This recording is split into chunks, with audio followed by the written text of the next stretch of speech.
So it's live, we can start. Hi everyone. Today I'm very glad to introduce Maria Andrews from Cisco.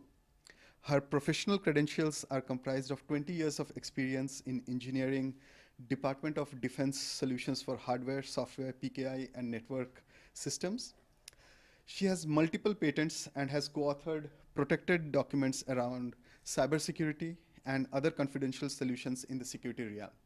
Today she will be talking about intelligent cyber security. Thank you. So today we're going to discuss improving outcomes with services. Here with me is a senior here at Purdue, Sean Gladden, and he's one of our top analysts, so it's going to be exciting to hear him speak today as well to the audience here. Absolutely. So just some quick oversight in regards to information security. The digital evolution, where you have the digital company, and the Internet of Everything, is which is where Cisco solely operates in IoT. So the Internet of Everything is really the mother of all markets and transitions. Moving on in the digital evolution, we have the digital company, where you see the mobile, 14%, cloud, 5 to 10, and then you have IoT, which is 90%. So what happens when this is all out there for everyone to access? You have security challenges. You need to change some business models, some dynamic threat landscape, and also some complexity and fragmentation. Within those, you'll see, sorry, I wanted to walk out to the screen. Within those, you'll see the different areas and how they rate for each of the 3 areas we spoke about earlier.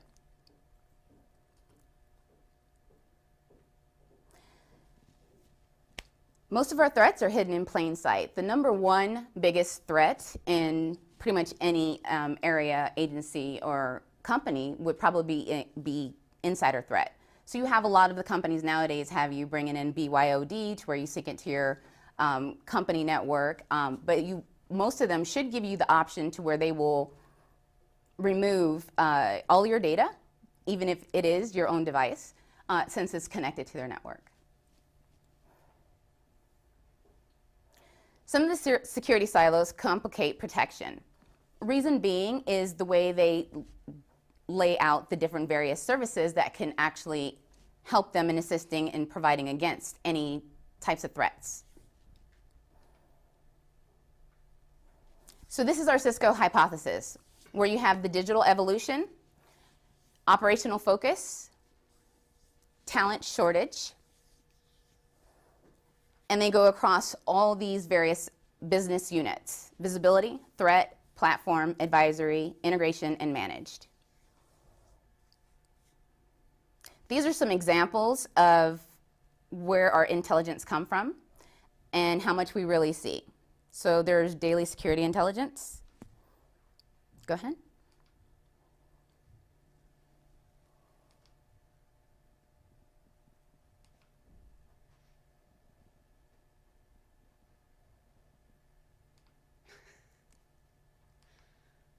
Oh, go back. There we go. You guys see that?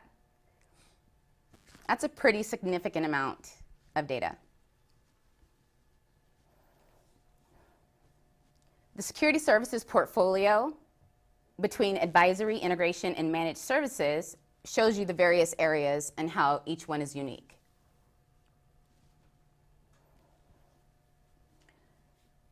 Some of the security advisories, we have risk and compliance, IOE security, and then we also have threat management.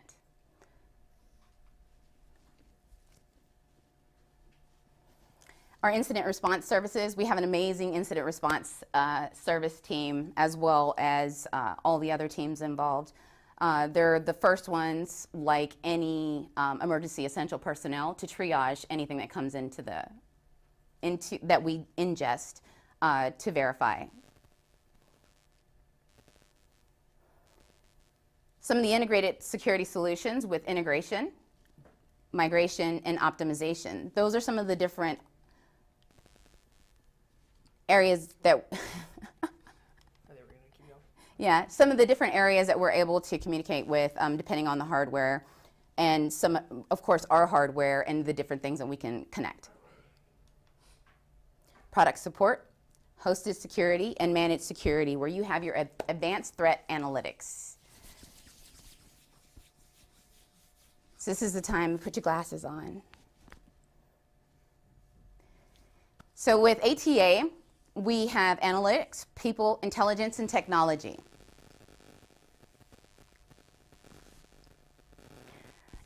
ATA is a variety of things. Within the ATA that we operate in, within the Security Operations Center, we do a variety of things. This shows you how in each realm for analytics, people, technology, and intelligence, where we may gather and correlate this information.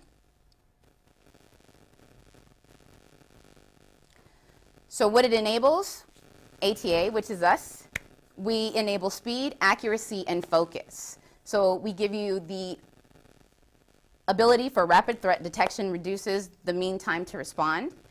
High fidelity cuts down on false positives. And then increased visibility and control illuminates security blind spots. Within that, many of our customers receive many benefits. Some of those, comprehensive coverage, strategic focus, customer relations, risk mitigation, and proactive security. So some of the scalable sets that are out there for the different clients can be an Essentials, Enhanced, and a Premier package. The different various ones give you different levels and enhanced security. Some at another step give you intrusion prevention system, some monitoring your modules, adding in different equipment. So it depends on what you're looking at for your network and how you want to have a redundant backup and or some sort of security backup for it. Let's start with the threat landscape. Yeah. All right, I guess it's my turn. So for the threat landscape, we have 19.7 billion total threat blocks daily, which is 7.2 trillion yearly, where, as you can see on the graph, or on the little pie chart, 82,000 virus blocks, 181 million spyware blocks, and 818 million web blocks, which, since I'm an analytics, I'm a member of our analytics personnel, my job is to actually filter through all this. So what we end up doing is, on our system, it flags all these different threats, then it hits the analysts, excuse me. It hits the analysts, and then it's up to us in order to filter out what's a false positive, what's a true positive, and then escalate it as necessary. That true positive, is it something that got blocked by the customer's firewall, or was it something that got through the firewall and got onto a system? We have some examples. Our Talos multi-tiered defense. Talos is an organization within Cisco that does a lot of our security research. So they're on the bleeding edge of what the scariest stuff out there is. So you'll hear a term called 0 day, which is a vulnerability that has not been released, especially by the companies that have them. So a 0 day in Adobe, that's something that's very common, unfortunately, is an Adobe vulnerability that Adobe doesn't know of, it's unaware of. Talos is on the bleeding edge of figuring those out. And they're divided into these 5 departments. Each department is integral into what Talos does. So the threat intelligence, that's what I was just talking about, where they're the ones who are actively trying to figure out these 0 days. They see new malware, they break it down. Detection research, they find what are called our indicators of compromise. So if a system is infected with something, what about it gives away the infection? Does it have a pop-up? Does it do something weird on the network? That's an indicator of compromise. Outreach, they're the people who will go out and talk to the leaders of our organizations, tell them what the newest threat is. They'll go, if they find a 0 day, they're the ones who go to Adobe and say, hey, you have a 0 day. Here's what it is. Here's how you fix it. Vulnerability R&D, they're just basically wrapped into the threat intelligence. So they're the ones that are actively trying to find and create malware in order to try to block it. And then our engine development, so that's the intelligence systems, web and email intelligence. They're the ones who are doing our sandboxes. So a lot of this malware has gotten very, very smart and knows if we're trying to figure out it's there. So we create a sandbox, basically a fake computer, or if you're familiar with it, a virtual machine. And we let the malware do its job, and we watch it. We have our intelligence framework. So our intelligence feeds are common things you've probably heard of: whitelist, blacklist, known IP addresses and domains for malware, DNS. So the common things that you would see around. Industry specific, that would be partners and customers. So the customers that we do our work with, we work very closely with in order to make sure, hey, if you see something strange, you let us know about it. If we find some intelligence, we'll let you know about it. So we work very, very closely with the customers. Open source, VirusTotal, malware.com, Hybrid Analysis. These are all websites that you can go to and see, hey, what are the indicators of compromise for this? Or I've got the suspicious file. So you throw it on there and they do the sandboxing for you. Cisco Unique Intelligence, our SourceFire, which is our IDS system. Very good. Very, very good at catching bad stuff going through a network. We have ThreatGrid, which is our proprietary sandbox. Talos, which is the organization that I talked about a few slides ago. OpenDNS, I think that was last year or 2 years ago we acquired OpenDNS. I believe so. There is a public version and a private version. The private version costs money. The public version is still OpenDNS, free for everyone to use. And then our threat information platform. So we have our internal BU data, our focused feeds and intelligence. So what we get off of the customers, we'll do the number crunching on it and find anything new.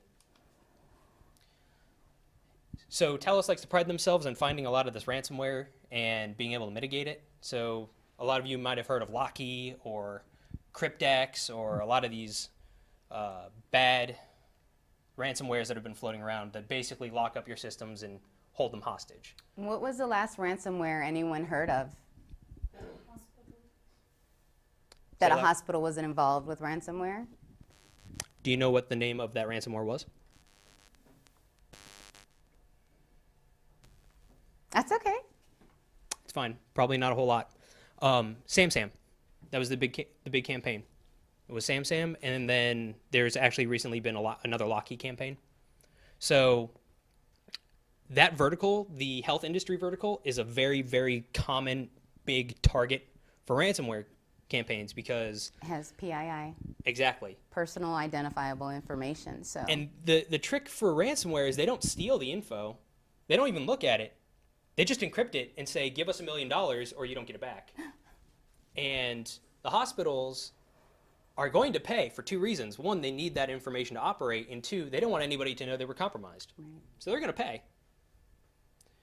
So Talos will go out and actively try to crack the malware. So they're going to try to find the decryption keys and try to save these hospitals money. So the backside of our SourceFire boxes are Snort, and Snort is a preprocessor that looks at traffic as it goes through, does some very initial number crunching. How many of you are familiar with regex or that concept? Nice. It's basically a super powerful version of that. So it's doing it on the wire, on the fly. And we give it rules to recognize certain regex in the packets. And the malware writers can get pretty involved in trying to dupe it. So instead of writing a character, they'll write it in hex or they'll write it in HTML. So the Snort rules will figure that out. Same thing with our Clam AV signature family. So you can do signature based. So a hash. You take the malware file, turn it into a hash. That hash is a signature. And you just do signature recognition, which can be fairly quick because once you've got the hash, it's just a lookup. We have our analysis overview, so our architecture. We have our full packets. And this is part of what makes Cisco's active threat analytics very, very powerful is we have access to full packet capture to our Premier customers. Not all of our customers give it to us, but the Premier side, they do. And that's how we do a lot of our analysis, because once we have full PCAP, we can do a lot with it. It's a lot of PCAP data.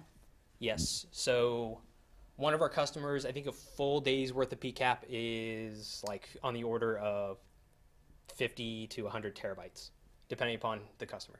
Do you want to explain what PCAP is? Probably Sure. So a PCAP is a packet capture. So how many of you are familiar with what a packet is? Okay. Awesome. So fair number of you. So what we're doing is we're watching the wire for these packets. We're actively looking for it. And the way that an IPS works, is we'll split off a line from the customer's network and do it in parallel, where one of the line goes to where it's supposed to go, out to the ISP.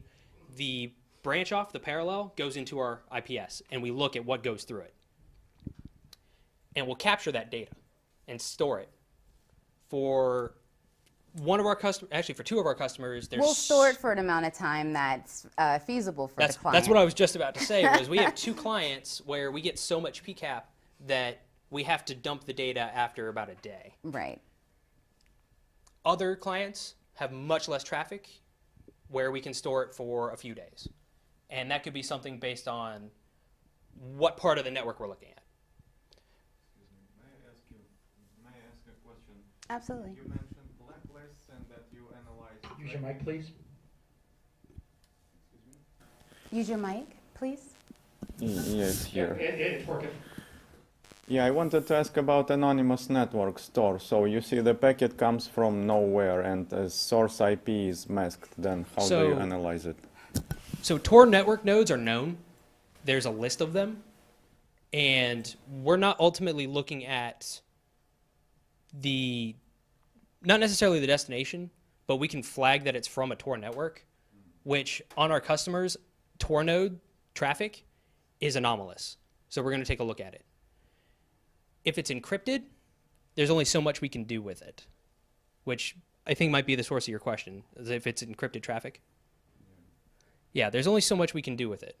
But there's a lot of metadata involved with that could be Forensically identified to Right.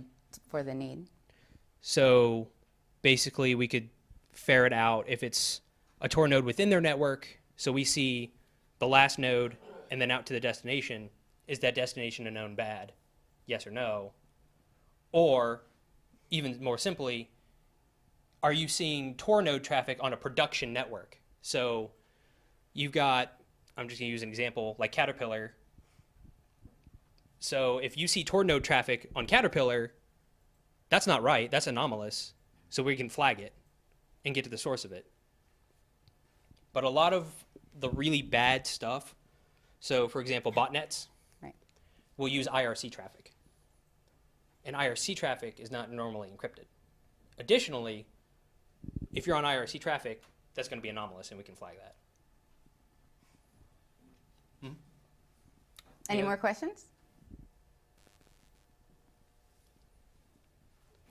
So when you say like something anomalous happens, what's the process like that you start looking into and whether it should be flagged or not? What kind of things?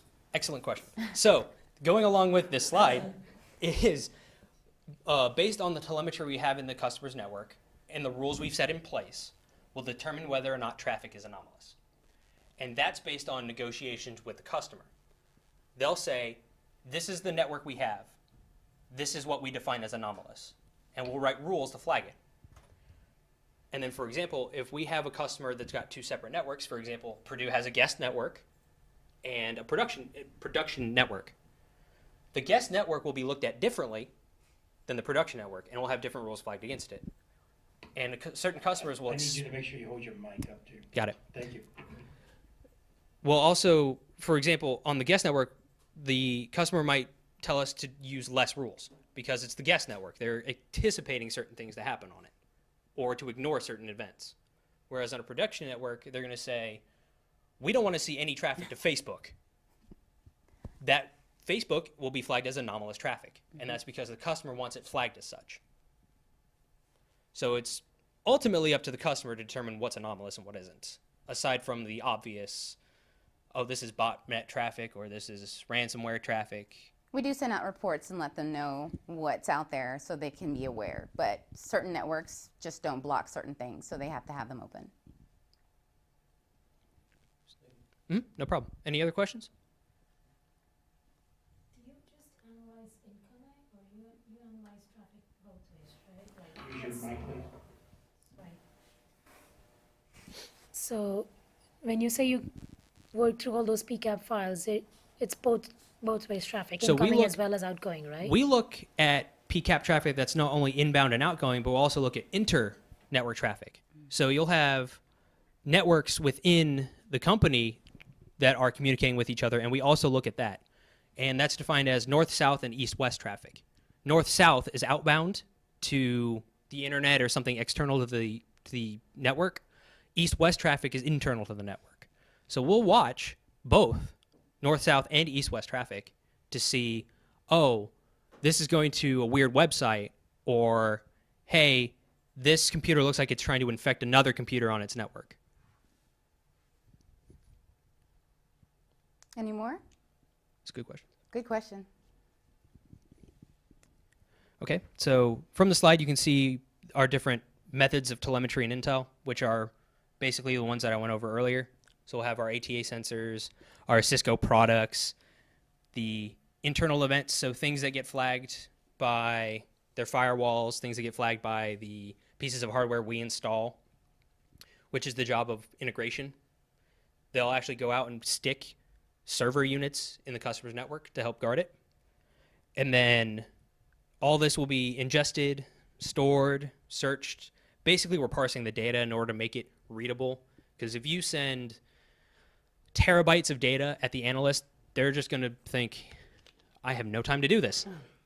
No, so we have to actually parse it at least somewhat.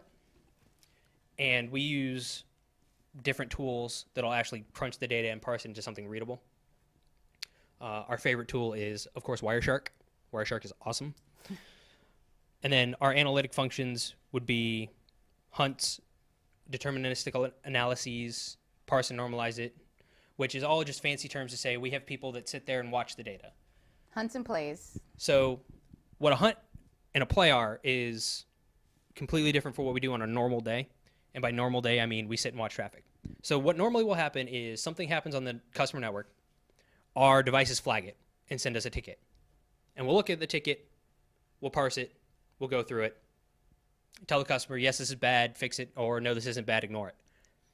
What a hunt is are things that we know are either not being caught by our device, something we just learned from Intel, or something that we're getting kind of sparse readings on, and we'll go out and actively look in the customer network for it.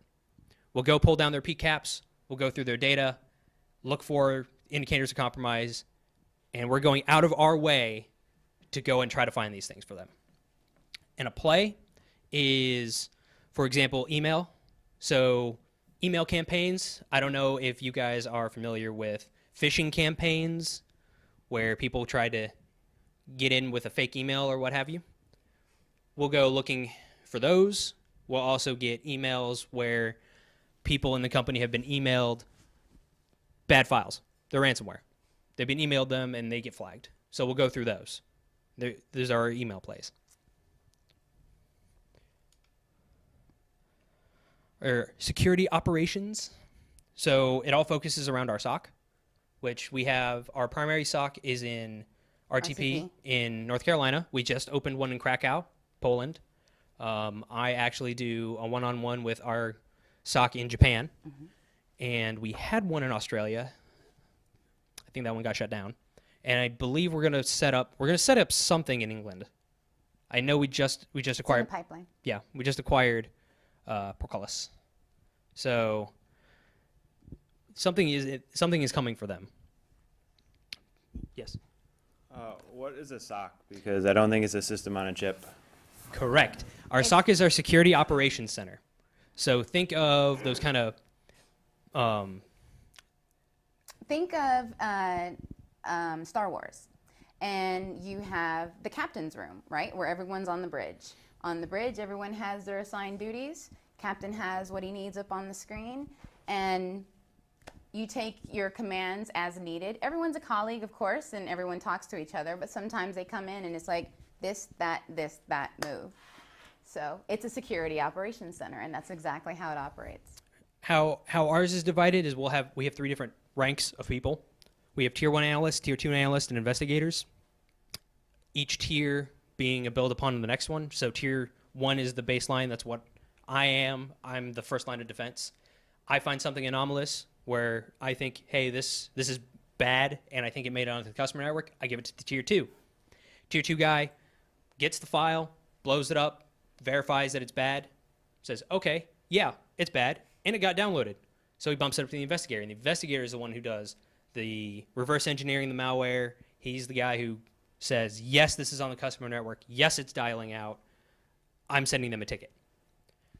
So our investigators are basically the captains of the SOC. They're the ones who ultimately hold the power. And we have at least 1 per shift. And that's part of what makes our security operations center, and by extension our ATA, very, very likable to our customers. Is we have 24-hour, 7 days a week, someone is watching their network. Absolutely.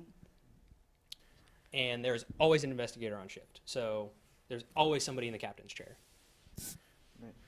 I have a question. Could you resolve the situation when the employee leaks some sensitive corporate data? How can you distinguish, does the employee send advertisement sheet or it's some sensitive spec for the product? Do you have some machine learning model maybe? Are you looking in regards to protecting someone else's data or internally?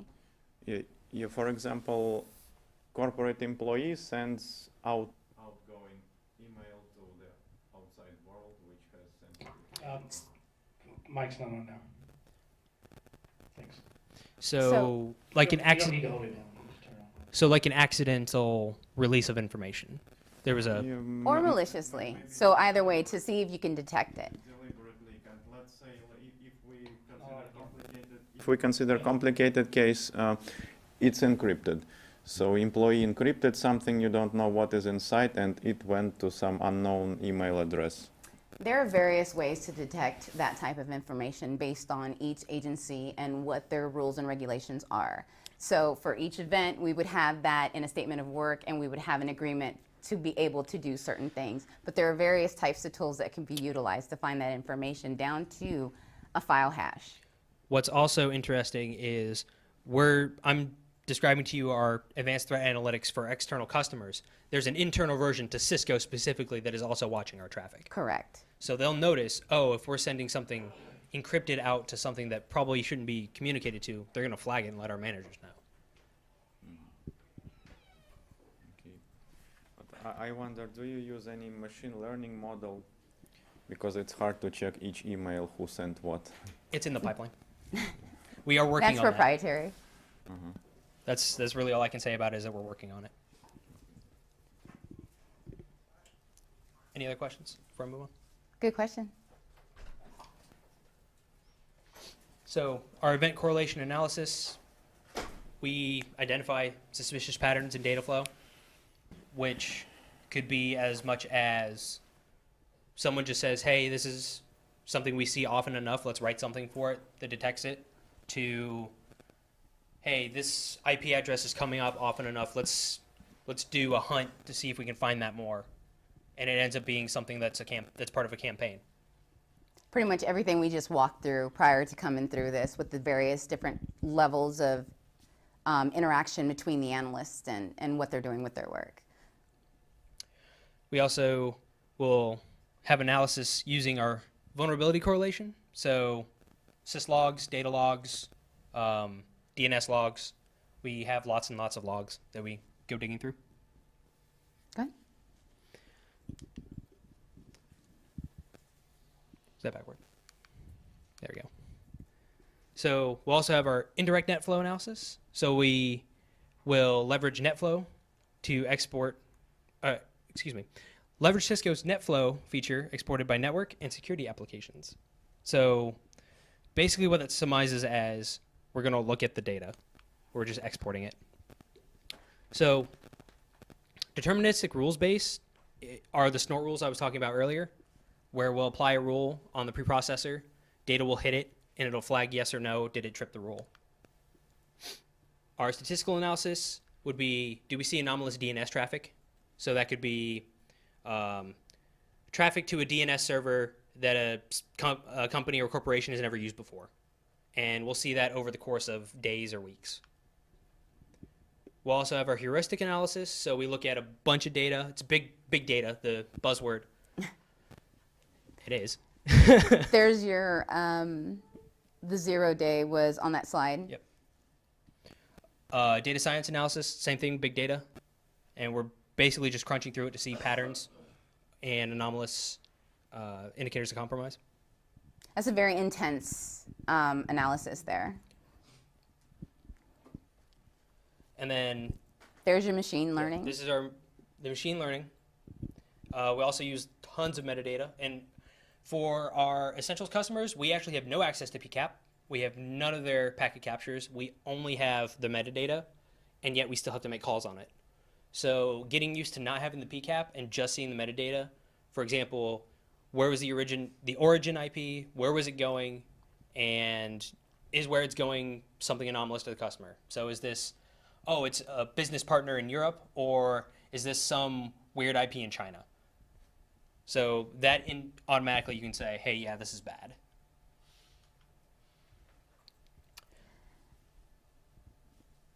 So Just event correlation. yeah, so our event correlation, inbound SQL slammer, which is a variant of an exploit, where we have the target IP address, the port, source IP address, and its geolocation. So we know this metadata, we can flag it as anomalous.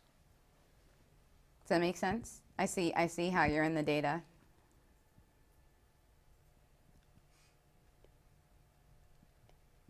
You guys good? Got Any it? questions?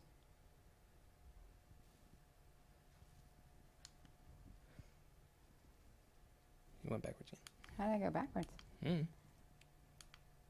go. Net flow. So our net flow is captured from devices by a centralized network collector such as StealthWatch. So basically it's corroborating all the data together in a single packet so we can look at it and analyze it for anomalies. So this could be getting all the DNS traffic together in one so that we can look at it as a whole versus individual DNS servers. Syslog message parsing. Yeah. Simple enough where we're given the syslog and we're given the messages and we look to see if there's anything in them that are odd. How do you deal with the sampling with NetFlow data? Because it's not really a full packet capture. Right, it's metadata. So we deal with it the same way Yeah, that but we... it's also sampled. True, and it ultimately will end up dealing with how the customer wants us to handle it. A lot of the customers will, like for Essentials, we don't get syslog data. For the Premier, we get syslog data, and then based on the syslog data, they'll have us do specific things with it. So, for example, if we know that there is data to specific like IP address that we know is bad, That's flagged, so. it'll be flagged, and we can corroborate it with the syslog data and see, oh, there are some machines on our network that are dialing out to that. So what data are you referring to? Is there something in addition to? Well, no, NetFlow is sampled, so I mean that's a pretty basic case. Okay, I have a malicious IP, but you're not really doing anomalous. I mean, anomalous detection is very difficult when it's sampled data. Right. Because you're not really understanding the communication, so you can't take like statistical deviations of that. Like, it's sampled, so I'm asking how, you had a chart that was characterizing, this is a particular worm or whatever, but that's all sampled data, so there's a lot of context to that. Right. It isn't really, I mean, that's kind of like false statistics right there, right? Like, So think of it more like... I've worked with NetFlow for a decade, Right. so. Okay. So I personally haven't done any of the NetFlow stuff. The closest thing that I got to doing with it was working on a project with DNS data. And we took a year's worth of DNS data from a customer. So terabytes and terabytes of information. And this customer we knew had a breach. So we were trying to corroborate the data, saying, oh, okay, so do we see some anomalous DNS traffic? We did, but the trouble was getting the data to set, instead of just having a hunch where we could just say by eye, this is weird, trying to actually get the data to prove that that's what it was. So, yes, it's totally about context. Interesting. I'd like to have an offline discussion. That's good. Yeah, we can do that. Machine learning queries, which that's definitely in the work. I have not actually gotten to work with it too much. So our proactive customization, which we look at all the big security contenders, McAfee, Kaspersky, all of them, and get together. And by get together, I mean they'll say what bad stuff happened at what time.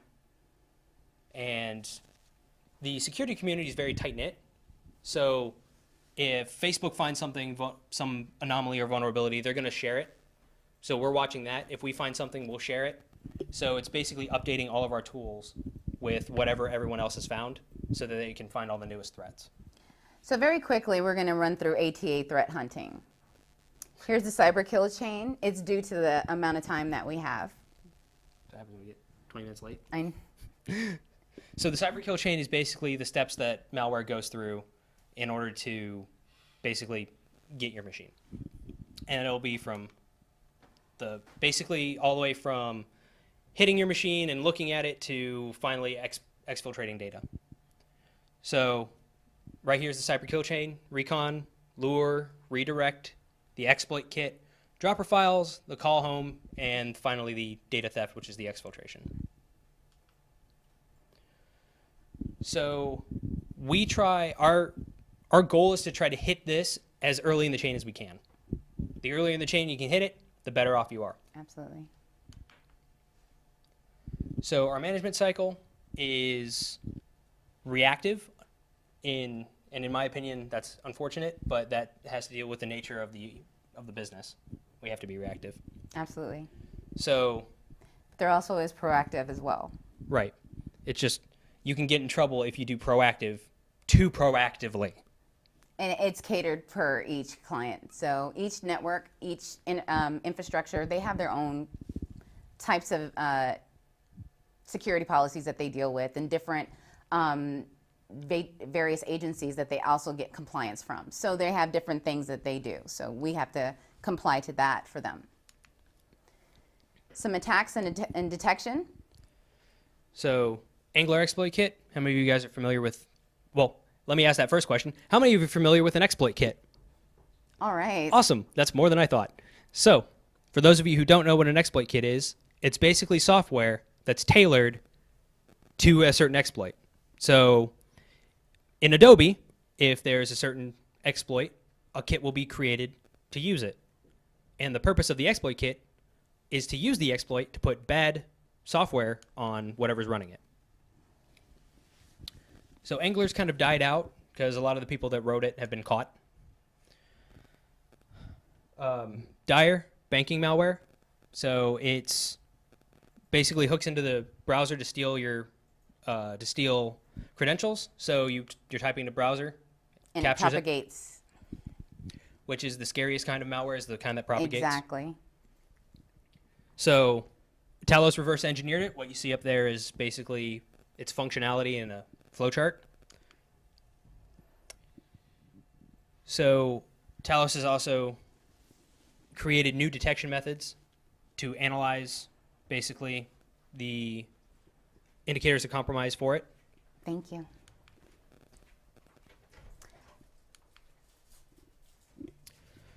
So The different type of interfaces that are utilized for an analyst to do their searches and investigations once they start at the initial triage of an incident. Here is the Advanced Threat Analytics Threat Detection example for Dridex. Shows you the DCAP correlation and analysis. So then we also have, for example, it's like right here, it's got our Elasticsearch, it's got our packet capture, and our metadata extraction, Bro. which is through Bro, and NetFlow generation. So more on the example for Dridex, where it's being flagged by the IP address. That's what ultimately gets flagged. Right. And then once the connection was observed, the investigator searched for correlating events. So basically, our tier 1 says this is a known bad IP. Our tier 2 said this is definitely giving out bad stuff. And our investigator finally says, all right, let's go hunting for it on their network. So we were hoping that we could walk you through a detailed investigation with an analyst and what they do with ATA on some of the things that they're analyzing. And this is to show you some of the information that they'll see. Right. So the server is located in Russia. Generally, our 2 known bads is if we see companies communicating in Russia or China and they explicitly have told us we don't deal in China or Russia. That's bad. Server gave a post, so we know it's still live. Then here we'll have the part of the packet capture. So it was obfuscated. So it makes it very hard for human eyes to read and work. So we try to write programs that'll help deobfuscate the code. So Java code is very, very common. That's the code that was found, that was buried and everything.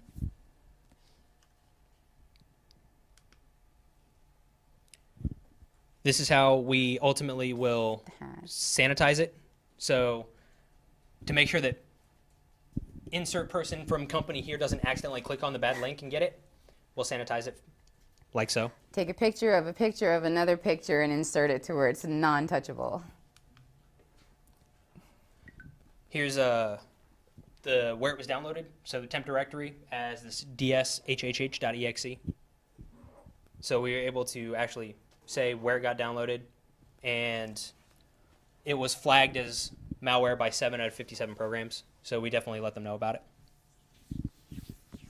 So I know we were short on time, and we walked you through some of the integral steps that are taken when someone is looking at particular information for a compromise on anyone's network, especially with any of our clientele. Does anyone have any questions, thoughts, concerns?